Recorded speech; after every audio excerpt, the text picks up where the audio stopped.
Hola, muy buenas tardes. En nombre de Bonilla Artigas Editores y de Librería Bonilla, les damos la bienvenida a esta presentación de la Revolución Mexicana, una historia estudiantil de Román Robinet.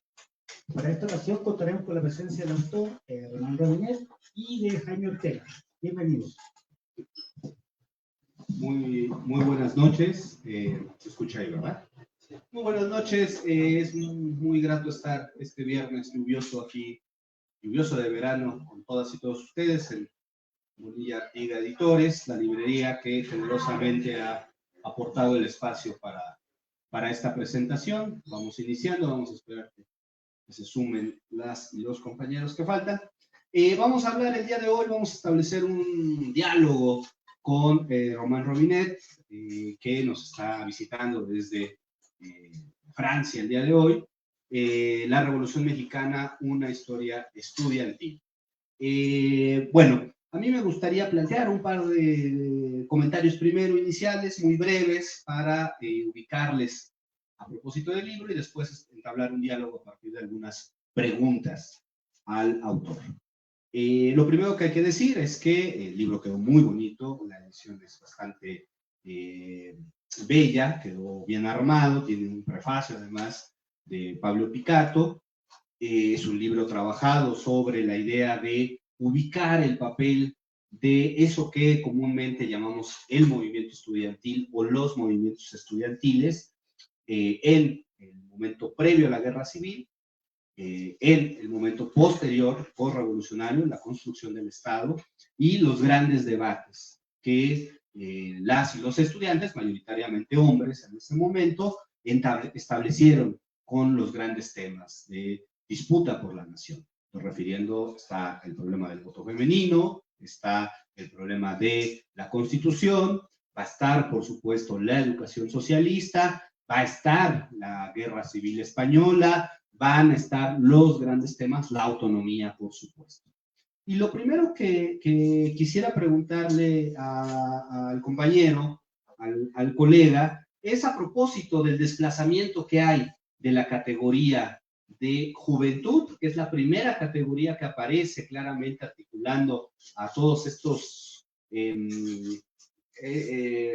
¿cómo llamarlos? Todas estas iniciativas o voluntades de acción colectiva que están afincadas sobre la noción de juventud y que se van transformando hasta quedar prácticamente el movimiento universitario, ¿no? Creo que ese recorrido, lo señalas varias veces, aparece. ¿Cómo pasamos de el joven como actor político al estudiante, pero no cualquier estudiante, el estudiante universitario, que se va a diferenciar del estudiante preuniversitario y que se va a diferenciar, por supuesto, del técnico, que después en los años 30 va a ser, y posteriormente, va a ser muy importante? Me gustaría empezar con esta pregunta, compañero, porque creo que atraviesa todo el mundo. Sí, muchas gracias, Jaime.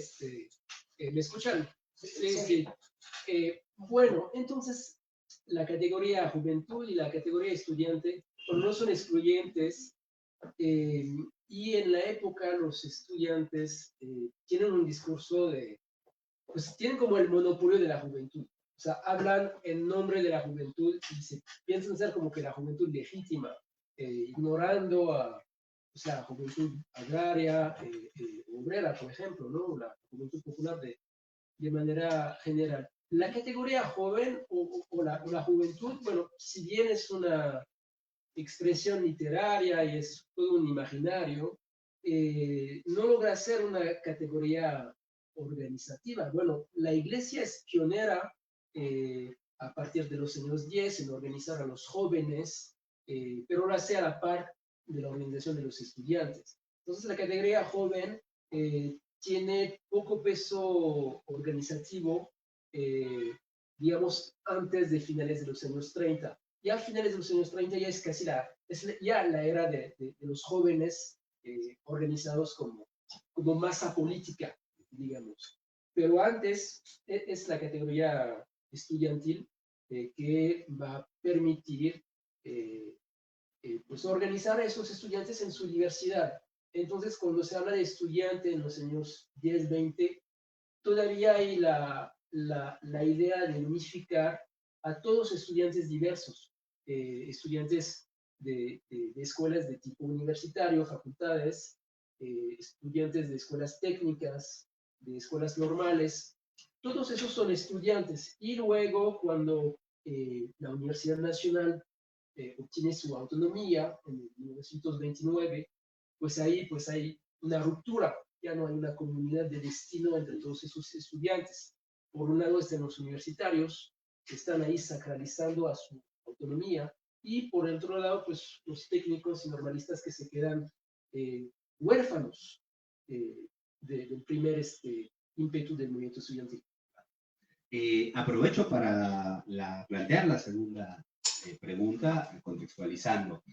El libro muestra una gran diversidad de actores, de organizaciones. Como todas estas organizaciones, de algunas hay más información, de otras hay menos, de algunas hay liderazgos muy importantes, de otras hay liderazgos que van a desaparecer, no van a ser recurrentes en la cronología, pues digamos, del poder, ¿no? De los poderes o de las élites. Otras sí, otras figuras van a aparecer. Está la figura alrededor de Vasconcelos, ¿no? Todo lo que significa. Y en esta diversidad generacional, porque es un periodo desde la Guerra Civil, es decir, antes de 1910, hasta la década de 1930, aunque dices algo de 1940, además de esta diversidad generacional, hay una diversidad ideológica. Y en esa diversidad ideológica destaca, y lo pongo como una pregunta para que compartas, porque creo que vale mucho la pena, el papel de los católicos. O sea, los católicos, acordémonos que los católicos les fue muy mal después de la Guerra Civil. El Partido Católico fue prácticamente proscrito, dada su apoyo al gobierno de Huerta, ¿no? Y les costó muchísimo trabajo. Bueno, luego vino la Guerra Cristera y les va a costar muchísimo trabajo, pero parece que sí hay un lugar donde hay una presencia ideológica y organizativa, es en esta tensión entre la juventud, la clase estudiantil, ¿no? Que es el concepto. ¿Qué podrían las y los lectores encontrar a propósito de los católicos en este periodo romano? Los católicos tienen un papel importante y bueno, de manera general en la historia latinoamericana es siempre necesario indagar a su respecto. Para la conformación del movimiento estudiantil y en relación con pues, lo que llamó revolución en un sentido muy amplio, tanto la fase de guerra civil, la década de 1910, como la fase de reconstrucción, que bueno, se define a partir de los preceptos de la Constitución del 17, que entonces es tanto una post-revolución como, digamos, cumplir con la revolución de cierta manera. Bueno, durante todo ese periodo hay dos momentos. Hay el momento de fundación del movimiento estudiantil, ahí en los años 15, 16, 17, y ahí unos católicos tienen un papel muy relevante, porque ya están organizados por la iglesia y ya saben que el futuro del mundo es organizar a los estudiantes. Una cosa nueva que no existía en el siglo XIX, que es una novedad del siglo XX y que en México pues se relaciona con los gobiernos revolucionarios. Entonces, primero hay unos católicos que tienen un papel pionero y luego medio desaparecen ahí, de la imagen. Y posteriormente, en los años 30, después de la primera, digamos, guerra cristiana o la primera fase de ese enfrentamiento entre iglesia y Estado, a partir de inicios de los años 30, entonces, se forma la UNEC, la Unión Nacional de Estudiantes Católicos, que va a tener un gran peso en México, que va a, digamos, tener un tipo de hegemonía sobre los estudiantes universitarios.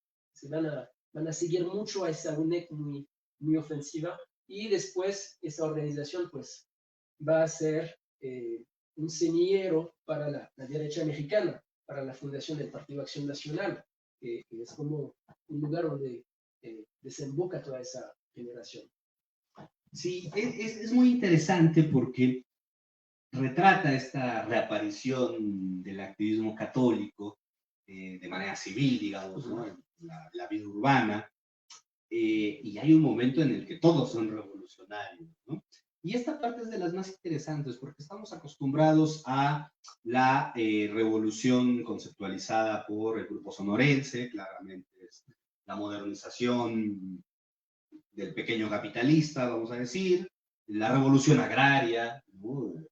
El agrarismo inicial, pero no sabemos mucho de la revolución que los católicos. Y esta es una fuente, una vía para pensar qué estaban imaginando ese mundo católico que además es mayoritario. No nos olvidemos de eso, es mayoritario, ¿no?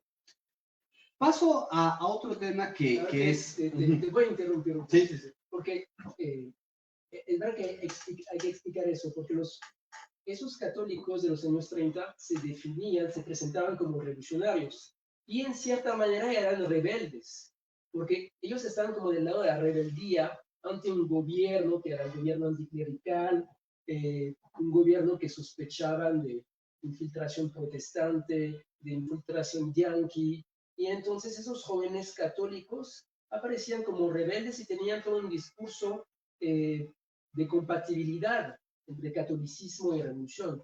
Para ellos, de hecho, el propio catolicismo había sido una revolución o sea, hace más de 2000 años, ¿no? O sea, y para ellos, Madero, Zapata era como muy, digamos, figuras que podían ser compatibles con la doctrina social de la Iglesia, que era todo ese catolicismo social que es compatible con la revolución. Pues. Pero era un catolicismo antiimperialista, además. También, ¿no? también. Por una vía, digamos, que no se esperaba, que es la religiosa, frente al protestantismo. Y paso por, bueno, me salto porque el libro está ordenado, yo soy desordenado, porque los temas dan para esto, pero hay un momento muy interesante del libro en donde Romain lo que hace es tejer las redes que se formulan a partir de un concepto que hoy, yo creo que después de los años 40, ningún movimiento estudiantil volvería a aceptar, mucho menos los contemporáneos, que son la versión dominante, que es el del iberoamericanismo. Hay una alianza explícita, hay un apoyo militante hacia la idea de que hay una unidad transcontinental enmarcada por el iberoamericanismo. Es decir, los estudiantes reconocen la necesidad de tejer en esta disputa geopolítica mundial en la que están participando desde el lugar específico de la Revolución Mexicana, no solo con los latinoamericanos, que es casi inercial, pero también con los españoles, ¿no? Esa me parece una aportación bastante significativa. Sí, el discurso sobre la raza, entonces la raza iberoamericana, existen distintas modalidades, porque se habla de iberoamericanismo, de indoamericanismo, latinoamericanismo, pero digamos que el término más recurrente es el de iberoamericanismo, que pues implicaba un proyecto de unión entre México, América Latina de manera general, y España y Portugal, hasta Filipinas, que eso era parte de ese universo iberoamericano. Todo eso apoyado en una idea de la raza iberoamericana que viene, bueno, desde antes con un imaginario que es el de la lucha de razas. La raza iberoamericana en lucha contra la raza anglosajona. Entonces eso cobra mucho sentido para pues, esos jóvenes mexicanos pues, que tienen miedo de una intervención imperialista de Estados Unidos, y Estados Unidos que invadió el territorio nacional de manera repetida, ¿no? En el 14, en el 16, 17, y el espectro de esa intervención de Estados Unidos en México pues dura hasta finales de los años 20.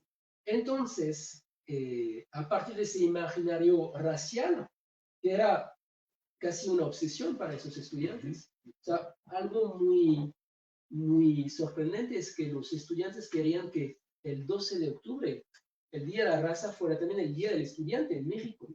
Se identificaban con ese discurso, se disfrazaban de Cristóbal Colón, de Sancho Panza, bueno, y también de aztecas. Pues era una raza mestiza en su en su imaginario. Y a partir de ese discurso racial y ese imaginario, pues lo más natural para ellos es establecer lazos con América del Sur, con España, con esa figura que es primero el estudiante embajador, que mandan a un país y que ahí va a establecer contactos, generar una correspondencia, aparecer en los medios y defender la imagen del México revolucionario, ¿no? Esa es la primera parte y luego eso en los años 30 va aún más allá, porque esos estudiantes, tanto digamos los digamos apolíticos, neutrales, pues forman una confederación iberoamericana de estudiantes con sede en México. Entonces México era el centro de los estudiantes iberoamericanos durante unos muy pocos años y los católicos pues simplemente copian esa idea y crean la Confederación Iberoamericana de Estudiantes Católicos con la misma voluntad de convertir a México en el centro del mundo iberoamericano. Y aprovecho esta puerta que abrió Romain porque demuestra que es Carranza el fundador de esta diplomacia, ¿no? Este impulso del estudiante embajador, ¿no? Es muy interesante. Y me permito porque es una historia bastante sugerente para pensar el propio nacionalismo mexicano, que es como se le llama al momento de fundación del Estado por parte de Carranza, o de refundación del Estado encabezado por Carranza, que es una figura clave para entender esto. ¿Cómo hay esta concepción, esta necesidad de ampliar la mirada, de irradiar el programa de la revolución, independientemente de lo que imaginaban con él, hacia otros lugares? Y destaco aquí un caso que nos ha aparecido en distintas investigaciones, aquí te aparece, que es el de Colombia. Es el de Colombia, es el de Pellicer, Carlos Pellicer, joven en ese momento, muy jovencito, que después, bueno, de alguna manera estamos viendo en nuestros días la herencia pelliceriana tardía con López Obrador. Finalmente es esa el vínculo, ¿no? Es muy interesante, incluso el vínculo con Colombia toma otro matiz en contemporáneo cuando uno lo mira con respecto a esta iniciativa de enviar a Pellicer, que no solamente va a Colombia, también va a Venezuela, de manera importante, digamos, como mencionas, pero sobre todo Colombia, ¿no? ¿Por qué Colombia? ¿Por qué Pellicer? ¿Y por qué Vasconcelos adquiere este papel tan importante? ¿Qué se está tramando en un país que no vivió una revolución, pero que sí encuentra en este énfasis estudiantil una manera de replantearse su propio lugar en el continente? ¿Qué está tramándose ahí? Sí, pues de cierta manera de la misma forma que hay una diplomacia pública, una diplomacia cultural, pues una parte de esa diplomacia es la diplomacia estudiantil. Entonces lo que pasa con Venustiano Carranza, se inaugura de manera así muy breve como un experimento, una suerte de experimento, ese sistema de los agregados estudiantiles, que uno puede llamar también embajadores estudiantiles, porque es más o menos eso el proyecto. Es un proyecto también de intercambio de saberes con América Latina. Entonces son 4 agregados estudiantiles, si mal no recuerdo lo que he escrito en ese libro, porque al final lo escribí en el 2015, pero bueno, lo volví a leer para la versión castellana, obviamente.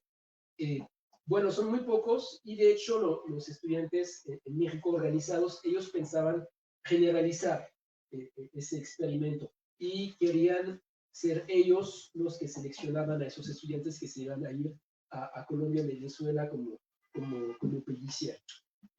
Pellicer es una fuente interesante porque él escribe sobre su vida en Colombia, escribe a sus 2 padres, cartas a su mamá, cartas a su papá, y bueno, ahí dice que habla de lo que se lleva de México y que lleva a Colombia, por ejemplo, ejemplares de la Constitución, partituras de música, si no mal recuerdo, y también pues habla de su papel como embajador, casi, ¿no? Dice la embajada de México es mi cuarto.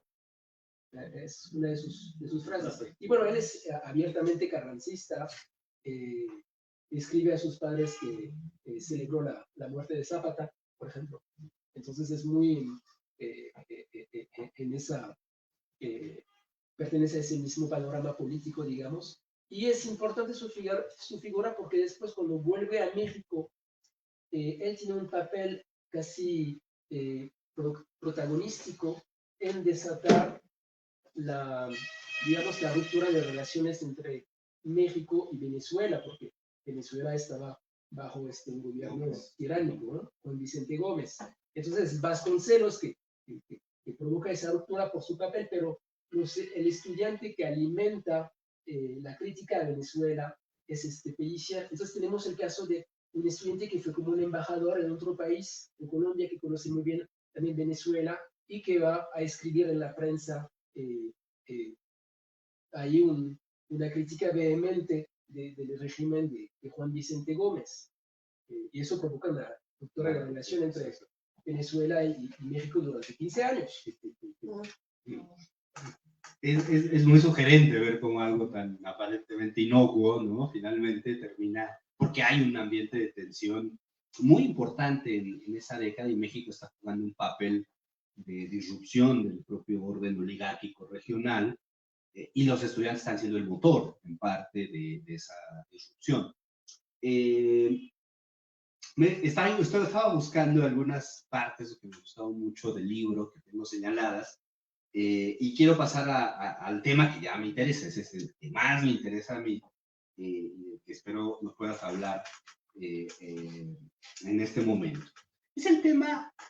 Fíjense, estamos en el México de finales de la década de 1920, se ha fundado el Partido Nacional Revolucionario como la federación de caudillos y de partidos, estamos en medio de la rebelión escobarista, no es la última, pero casi es la última gran rebelión militar, estamos ante un giro relativamente conservador, y en medio de todo eso viene la discusión sobre la autonomía universitaria. A mí me parece esta es una de las partes mejor logradas del libro, porque plantea, frente al relato, digamos, ya hecho oficial en la propia Universidad Nacional, de la autonomía como la conquista del 29, en realidad Romain demuestra que hay un montón de posturas y de tensiones alrededor de la autonomía universitaria. Y es muy importante esto porque lo que viene a partir de 1933 es la educación socialista. Y ahí hay un choque de trenes. Ahí hay dos concepciones, que en realidad son muchas concepciones, no hay dos, aparecen dos, pero que en realidad se están jugando un montón de posturas. Me atrevería a llamar un anticomunismo primigenio, ¿no? Hay un fuerte calado anticomunista o antibolchevique, está toda la dinámica de la escuela de Lombardo, están otras posiciones que dicen, bueno, sí hay que ser autónomos, pero en la revolución, ¿no? O con la revolución. Y me permito leer un fragmento que me gustó mucho, me sorprendió mucho, porque ustedes pueden buscar en el sistema de tesis de la UNAM, y debe de haber 15 o 20 tesis o más sobre la polémica caso Lombardo. La polémica caso Lombardo ha sido una de las más recurrentes para analizarse. Y dice, yo en algún momento leí mucho, porque el otro que se metió mucho fue Francisco Zamora, que era un trotskista nicaragüense que estaba metido, no le hacían mucho caso, pero porque los otros eran unas figuras enormes. Pero dice Romain, Caso contraatacó, insistiendo una vez más en esa palabra terrible, el marxismo. Desde la primera línea, el venerable profesor explicó que, cita, nunca podría contarse a Marx entre los grandes filósofos de la humanidad. Y continúa, su ética la constituye un anhelo judío primordial de dar la mano a todo lo bajo, a todo lo caído, para exaltarlo a la cima. Se cierra. Y agrega Romain, su antisemitismo, que sin embargo había estado poco presente en sus escritos, salió brutalmente a la superficie. Caso vilipendiaba, sin nombrarla, a esa raza para la que todo debía ser puesto en igualdad. Concluyó que la Revolución Mexicana debía, más bien, adoptar el nacionalismo social, eso entre comillas, y esto ya no, que Hitler, Mussolini o Roosevelt practicaban, ¿no? A mí me parece maravilloso este inicio de los años 30, porque nadie tiene claridad de lo que está pasando. nadie tiene claridad, todo es una mezcolanza, todos los nombres que hoy nos parecen muy claros en sus lugares ideológicos, no están claros. Y la autonomía universitaria se produce en ese momento, ¿no? Es muy interesante. ¿Qué hay con la autonomía universitaria del 29 y en adelante, Romay? Pues, ante todo, antes de hablar de autonomía universitaria, es necesario hablar de reforma universitaria. Uno tiene la imagen de la reforma universitaria, eso es un gran mito histórico, ya desmitificado, pero pues que supuestamente viene de Córdoba, en Argentina, y que atraviesa todo el continente, ¿no? México, Cuba, otros espacios. Bueno, el reformismo como tal también se elabora en México y también se elabora antes, o sea, incluso antes de la revolución. Al final, las ideas de la reforma universitaria son ideas muy viejas. Está la idea de extensión universitaria, eso es una idea del siglo XIX, Inglaterra, está la idea de las universidades populares, eso también se encontraba en Francia en la época del caso Dreyfus, finales del siglo XIX. Está todo lo que tiene que ver con el saber, la enseñanza y la idea de criticar los exámenes, por ejemplo, que era muy importante en aquella época. Eso también es un discurso ya atlántico que existía a finales del siglo XIX. Y la tercera cosa es la autonomía. Y bueno, eso también es un modelo prusiano, que se encontraba en Alemania, ¿no? Y la universidad como fuente de cultura y una cierta independencia.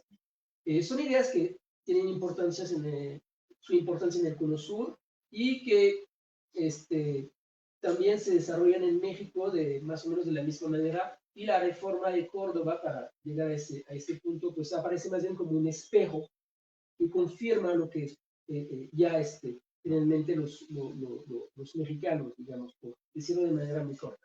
Entonces, dentro de ese panorama, pues está la autonomía. La autonomía, pues la piden desde años, ¿no? O sea, hay un movimiento que es movimiento para la independencia de la universidad en el año 1917. Entonces, mucho tiempo antes de la autonomía de la universidad concretizada en el 29. Y entonces, cuando se obtiene la autonomía, bueno, pues esta autonomía es muy extraña y corresponde solamente en parte a lo que pedían los estudiantes huelguistas, porque ellos estaban en esa idea del estudiante como un conglomerado no solamente universitario, sino también de las escuelas técnicas y normales. Entonces, lo que piden ellos es autonomía, pero para universidad, pero también para las escuelas técnicas, las escuelas normales. Y más importante que la autonomía es el cogobierno, la idea de que haya paridad en la representación entre profesores y estudiantes. Eso para la universidad, pero también para las escuelas normales y las escuelas técnicas. Y lo que se produce en 29 es una autonomía muy reducida y que es solamente de la universidad, lo cual va a provocar digamos, la división en el mundo estudiantil. De ahí la autonomía la sacralizan los estudiantes universitarios, y emerge la figura del estudiante universitario y va a ser defendida por, digamos, unos estudiantes moderados, liberales, no siempre afines con los gobiernos de la revolución, y defendida también por los católicos. Ellos dicen, bueno, pues no podemos tener una universidad católica, pues al menos tengamos una universidad independiente del Estado. Y hay un tema que es el del servicio social, que también aparece como un tema de discusión, ¿no? Sí, a ver, y ahí pues relacionemos las cosas. La reforma universitaria, o sea, hay esa parte de autonomía, esa parte de extensión universitaria, la parte de modernizar el saber, cambiar los métodos de enseñanza, todo lo que tiene que ver con la extensión universitaria, con la universidad popular, la idea de que la universidad vaya al pueblo, eso se va a institucionalizar con la idea de servicio social, que comparten más o menos todos los estudiantes, y que se vuelve algo como para evitar la escuela socialista. Para decir, bueno, la universidad no es socialista, pero bueno, cumple su misión social porque se institucionaliza el servicio social de los años de los estudiantes. Y es como muy emblemático para ellos. Una cosa más, la escuela socialista era también un proyecto continental. Cuando uno lee a Lombardo Toledano, él proyectaba la idea de la universidad socialista para toda América Latina. Y al final se volvió algo más reducido para México, pero en su principio era algo más amplio. Claro, claro, porque Lombardo ahí siempre tiene esta pretensión latinoamericana, ¿no? Hace confluencia con mucha gente más.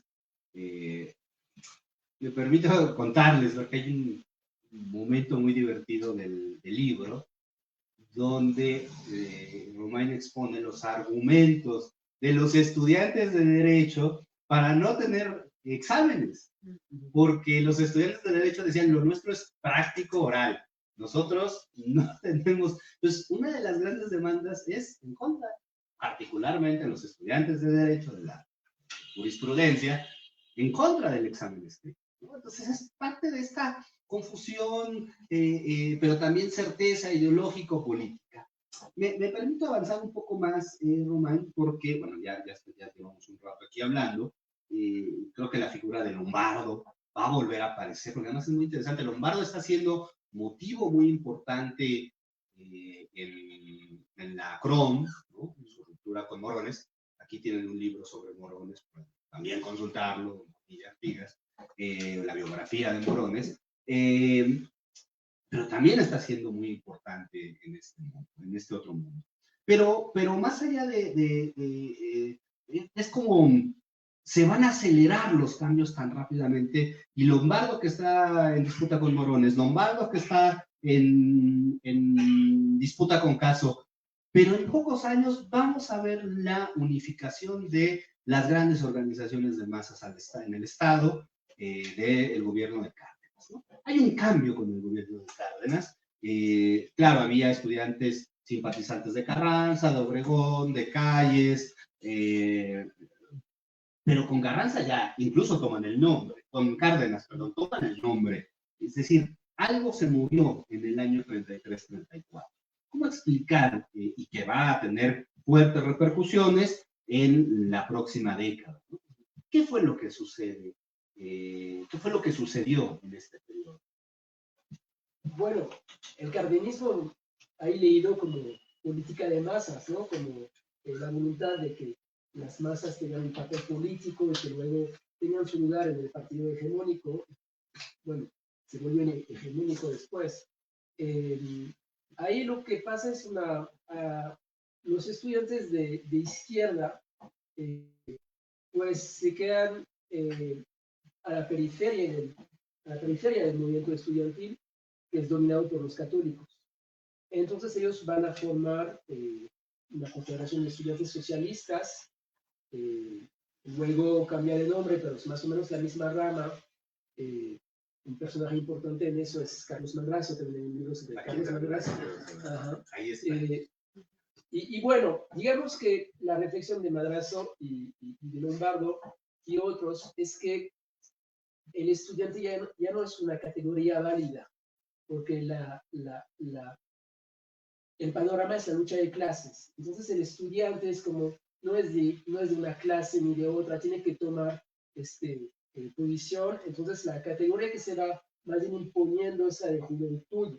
Y eso también Cárdenas la favorece, porque quiere unificar a varias organizaciones, entre ellos sus estudiantes socialistas con otras organizaciones, y se va así, de esta manera, fundar la Confederación de Jóvenes Mexicanos en el 39, que marca un poco el fin de esa época de los estudiantes como actores legítimos del proceso revolucionario. Después son los jóvenes y que van a formar parte del PRM y luego del PRI.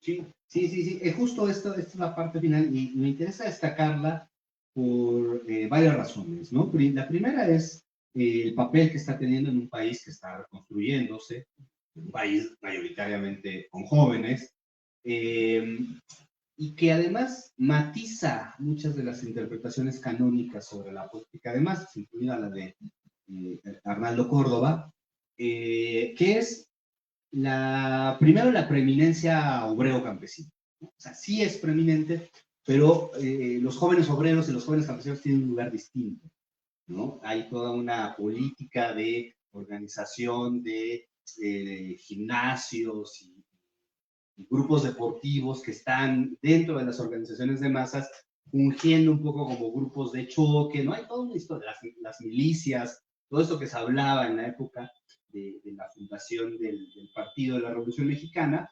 pero también demuestras que ahí no hay unificación.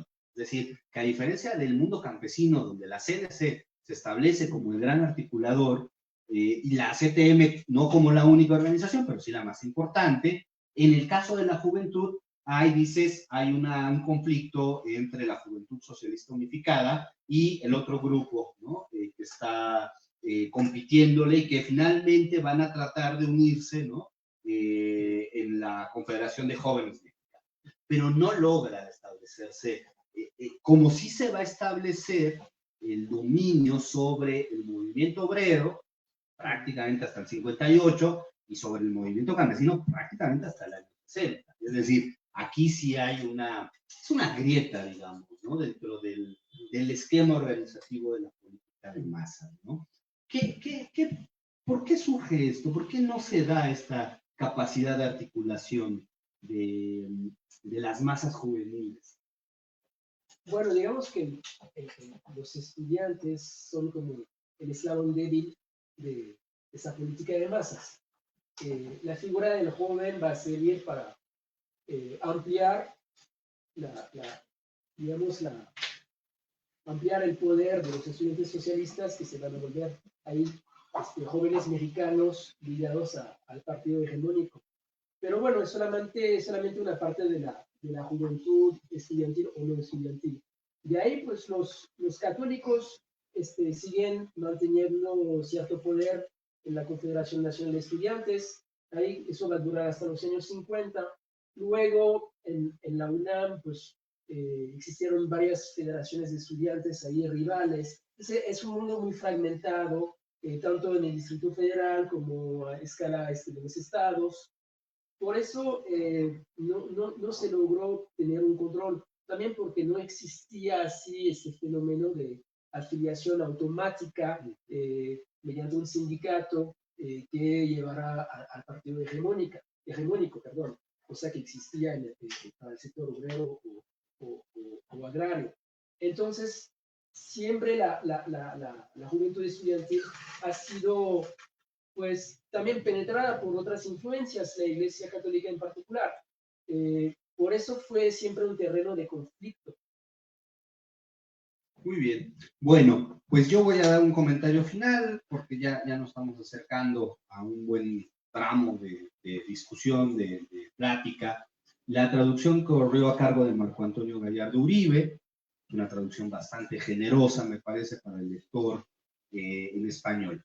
¿Por qué es tan relevante el texto La Revolución Mexicana, una historia estudiantil? Bueno, primero porque enfoca una historia clásica desde un punto de vista muy novedoso. Entonces, lo primero, porque tenemos la historia de los obreros, tenemos la historia de los anarquistas, tenemos la historia de los campesinos, de las mujeres, pero todo en desequilibrio, por supuesto, ¿no? Hay unas más, hay unas menos, hay unas que son muy abultadas, pero no necesariamente dicen mucho, tenemos de todo. Pero aquí hay un enfoque distinto de un periodo muy visitado. Ese es el primer elemento. El segundo elemento, creo yo, es que demuestra que muchas de las cosas enigmáticas después del año 68, esta última que acabas de mencionar, la más importante, la incapacidad que ha tenido este país tradicionalmente centralista, tradicionalmente pensado desde el Estado, de unificar una organización nacional de estudiantes, ¿no? O sea, esto parecía una herencia del 68, cuando en el 68 irrumpen las nuevas agrupaciones sobre las viejas sociedades de alumnos, pero en realidad es una historia más vieja, es una historia mucho más vieja la de la fragmentación. Es decir, es un país que ha vivido una tendencia a la fragmentación en términos de sus voluntades organizativas estudiantiles.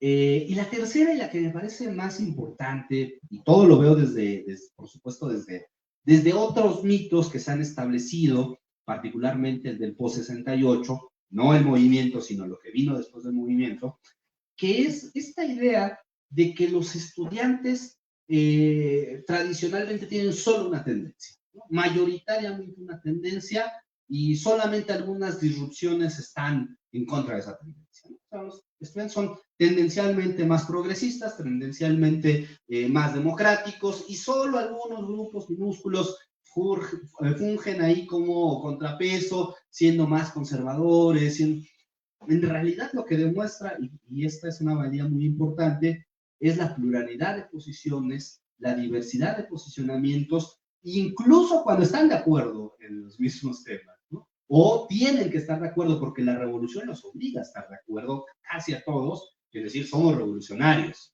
Bueno, ya después cada quien entendía una cosa distinta. ¿Qué me queda a mí? Bueno, además de felicitar al traductor, al autor, a la editorial por el atino de publicar un libro traducido del francés en una época donde esto a veces es muy tardado, mostrarnos una cara nueva de la Revolución Mexicana, mostrarnos otro rostro de la Revolución Mexicana, un rostro activo, un rostro que no se cristaliza en una fecha, no queda congelado en el año 1929, adopta Romain la idea de, en su epílogo, de decir, bueno, al final, mucha de la energía puesta en estos movimientos queda cancelada en el 45. A la década de los 40 es la cancelación de muchos de estos proyectos, porque viene la ley orgánica, en el caso de la nacional, se acaba la idea del gobierno paritario, no va a haber gobierno paritario, y vamos para el siglo, 80 años de ley universitaria, y no va a haber gobierno paritario, ¿no? Pero además cancela esta alianza tácita o explícita que trata de forjarse con el Estado. Y lo que vamos a tener en los años 40, no contra los universitarios, sino contra los técnicos, es una creciente represión que también hay que señalar, ¿no? O sea, sí adquiere una centralidad del mundo universitario, la Universidad Nacional, que no van a adquirirse esa desigualdad, que lo vamos a ver en el 68. La anécdota del 68, para que vean la diferencia y la distancia. Los estudiantes del 68 presos eran visitados por el rector Barrosierra, que les ofrecía concluir sus carreras en la cárcel. A los presos del Politécnico nadie los visitó y nadie les ofreció concluir sus carreras. Es decir, sí hay una disparidad en el tratamiento con respecto a esto. Están ocupando un lugar distinto, ¿no? Y en parte está aquí la historia de por qué están ocupando un lugar distinto, ¿no? Entonces, bueno, pues no sé si quieras dar unas últimas palabras antes de darle la palabra al público, si alguien quisiera comentar o preguntar algo. No, pues solamente muchas gracias por tu comentario, tu generosidad, y creo que es mejor dar la palabra al público. Bueno, pues acá está el compañero, por si alguien quiere preguntar, por favor. Bueno, sí. Bueno, pues primero que nada, agradecer a Romain por venir aquí y poder hablar en persona acerca de pues, el largo trabajo que ha hecho en este libro. Y pues yo nada más quiero hacer dos preguntas. Una tiene que ver con que yo considero que hoy en día hay una especie como de sentido común, digamos, fuera de lo académico, pero que también permea lo académico, que tiene que ver con dar por sentado que los estudiantes son un sector que se pueden movilizar. Y tú comentabas que en el siglo XIX no había esta idea por lo menos no estaba tan claro esta idea de organizar a los estudiantes, y lo mencionabas sobre todo para el caso de los católicos, ¿no? Y cómo ellos fueron pioneros en esta idea de organizar y movilizar a los estudiantes. Entonces, mi pregunta es, ¿por qué consideras que fue aquí en México, en ese momento, en esas primeras décadas del siglo XX, que empezó a consolidar esta idea de distinguir al estudiantado como un sector social capaz de movilizarse? Tiene que ver con la efervescencia política de la Revolución Mexicana, es un proceso más, digamos, internacional, tiene que ver con la iniciativa de estos grupos católicos, vaya, o sea, de la iglesia, institucionales. Era una iniciativa estudiantil que venía de la misma comunidad capitalina de estudiantes. Va por ahí un poco la pregunta. La segunda tiene que ver con algo que más o menos ya mencionó Jaime, que tiene que ver con la experiencia de los estudiantes técnicos, de las comerciales, de las normales. Y es que tú mencionas, también en el libro, este quiebre, rompimiento tan importante que hubo en 1929 entre los universitarios y todos los demás estudiantes. Entonces, mi pregunta es, ¿tú por qué consideras que antes de 1929 todos estos estudiantes, hombres y mujeres, de las normales, de las técnicas, de las comerciales, aceptaron, digamos, que los universitarios tuvieran como la parte más vocal, más visible de estas organizaciones? O bueno, ¿lo aceptaron o no? O, vaya, ¿cuál fue su experiencia de estos estudiantes que no fueron, digamos, tan vocales? ¿Cuál fue su posicionamiento antes de este rompimiento? ¿Por qué no tenían ellos sus propias organizaciones estudiantiles antes del 29? ¿O las tenían? O si no, ¿por qué fue hasta, digo, tú das una detallada explicación de por qué hubo ese quiebre en 29, pero ¿por qué no, por qué decidieron unirse a las organizaciones que echaron a andar los universitarios? Y bueno, esas eran mis dudas. Otra vez, muchas gracias por estar aquí. Gracias.